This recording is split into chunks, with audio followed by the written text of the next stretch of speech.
রয়েছে তোমাকে তো মারাও মেরেছে, পুলিশ মেরেছে। দলদাস পুলিশ এই মারধর করে এই বিচার ন্যায় প্রক্রিয়াকে আটকাতে পারবে না।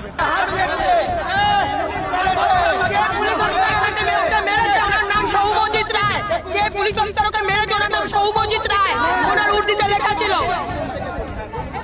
যে পুলিশ অফিসারকে মেরেছে ওর নাম সৌমজিৎ রায়, ওনার উর্দিতে লেখা ছিল। উর্দির মধ্যে কি করতে চাইছে ওরা?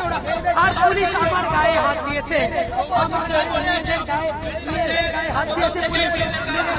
আমাদের কমরেডদের মেরেছে, একের পর এক আমাদের সৌমজিৎ রায় বলেছে পুলিশটা ছিল প্রথম থেকে মেয়েদের গায়ে হাত, তারপর ইচ্ছাকৃতভাবে ঘুষো মারা হচ্ছে।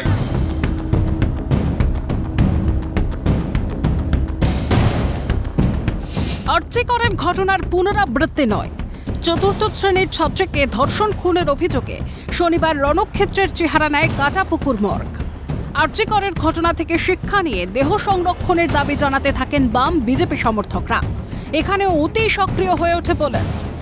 মেরে মুখ ফাটিয়ে দেওয়ার অভিযোগ পুলিশের বিরুদ্ধে। শনিবারের ওই ঘটনার পর রবিবার সকাল থেকেই নিরাপত্তার চাদরে মুড়ে ফেলা হয় কাটাপুকুর মর্গ। ব্যারিকেড দিয়ে ঘিরে রাখার পাশাপাশি মর্গের সামনে মোতায়েন বিশাল পুলিশ বাহিনী। পুলিশের নিরাপত্তা ইতিমধ্যেই জোরদার করা হয়েছে। ডিসি পোর্ট তিনি নিজে ইতিমধ্যেই মর্গে পৌঁছে গিয়েছেন এবং পুলিশের অন্যান্য শীর্ষ আধিকারিকরা তারাও কিন্তু এসে উপস্থিত হয়েছেন এবং প্রচুর পরিমাণে পুলিশ ফোর্স এই মর্গের সামনে ইতিমধ্যেই রাখা হয়েছে। আজকে সকাল থেকে এখানে প্রচুর ব্যারিকেড রাখা হয়েছে। কাটাপুকুর মর্গে ঢোকার মুখে যে ব্যারিকেড, সেই ব্যারিকেড ইতিমধ্যেই করে দেওয়া হয়েছে। প্রশ্ন উঠছে, রাত পেরোতেই মর্গে নিরাপত্তা ব্যবস্থা জোরদার করা হলো কেন? কোন আশঙ্কায় সতর্ক পুলিশ? নিজের অপকর্ম ঢাকতে নাকি নিজেদের আত্মরক্ষার স্বার্থে করা নিরাপত্তার ব্যবস্থা? কথায় বলে চুন খেয়ে গাল পুড়লে দই দেখলে ভয় পায়। তাই আর্যিকরের ঘটনাকে মাথায় রেখেই সতর্ক নাবালিকার পরিবার। রবিবার ময়নাতদন্তে আপত্তি নেই বলে জানালেও দেহ এখনই সৎকার নয় বলে জানিয়েছে নাবালিকার পরিবার। তবে ময়নাতদন্তের পর দেহ সংরক্ষণ করার দাবি জানানো হয়েছে মৃতার পরিবারের তরফে। প্রথমবার ময়নাতদন্তের রিপোর্ট সন্তোষজনক না হলে দ্বিতীয়বার ময়নাতদন্তের যাতে সুযোগ থাকে তার জন্যই দেহ সংরক্ষণের আর্জি জানানো হয়েছে। তাছাড়াও পুলিশের জেরায় ধর্ষণের অভিযোগ অস্বীকার অভিযুক্তের। সেক্ষেত্রে ধর্ষণের অভিযোগ চাপা পড়তে পারে বলেও আশঙ্কা। পাশাপাশি ময়নাতদন্তের রিপোর্টেও তথ্য গোপনের আশঙ্কায় দেহ সংরক্ষণের দাবি জানানো হয়েছে মৃতা ছাত্রীর পরিবারের তরফে।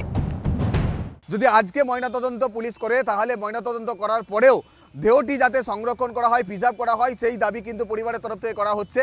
কেন এই দাবি করছেন? যে প্রথমবার ময়নাতদন্তের যে রিপোর্ট সামনে আসবে সেই রিপোর্টে যদি সন্তোষজনক কোনো কিছু না থাকে, তারা যাতে রিপোর্ট থেকে তারা যদি সন্তুষ্ট হতে না পারে, তখন তারা আবার দ্বিতীয়বার ময়নাতদন্ত করার জন্য তারা উচ্চ আদালতে যেতে পারেন। সেই রাস্তা খোলা রাখার জন্যই বডিকে প্রিজার্ভ করার দাবি জানাচ্ছে পরিবার। পাশাপাশি কেন্দ্রীয় সরকারি হাসপাতালে ময়নাতদন্তের দাবি জানিয়ে কলকাতা হাইকোর্টে মামলা দায়ের করা হয় মৃতের পরিবারের তরফে। অন্যদিকে পুলিশের সঙ্গে ধস্তাধস্তি এবং বচসার জেরে ডিওয়াইএফআই এর রাজ্য সম্পাদক মীনাক্ষী মুখোপাধ্যায় এবং সিপিএম নেত্রী দীপশিতা ধরের বিরুদ্ধে কলকাতা হাইকোর্টে মামলা রুজু পুলিশের। মীনাক্ষী এবং দীপশিতার বক্তব্যের জেরে বিভ্রান্তি ছড়াচ্ছে এবং অশান্তির বাতাবরণ তৈরি হচ্ছে। এই অভিযোগেই মামলা রুজু বলে পুলিশ সূত্রে খবর। একই সঙ্গে আসানসোল দক্ষিণের বিজেপি বিধায়ক অগ্নিমিত্রা পল এবং আইনজীবী তথা বিজেপি নেত্রী প্রিয়াঙ্কা টিব্রেওয়ালের বিরুদ্ধেও মামলা রুজু পুলিশের। সোমবার শুনানির সম্ভাবনা। সিপিএম নেত্রীদের পাশাপাশি বিজেপি নেতাদের বিরুদ্ধে কঠোর শাস্তির আবেদন জানানো হয়েছে বলেও খবর সূত্রে। আমাদের নামে মামলা করলে যদি লাশ কাটা ঘরে বাংলার মেয়েদের যাওয়াটা আটকে যায়, আমাদের বিরুদ্ধে আরও গুচ্ছেক মামলা করে দিতে বলুন।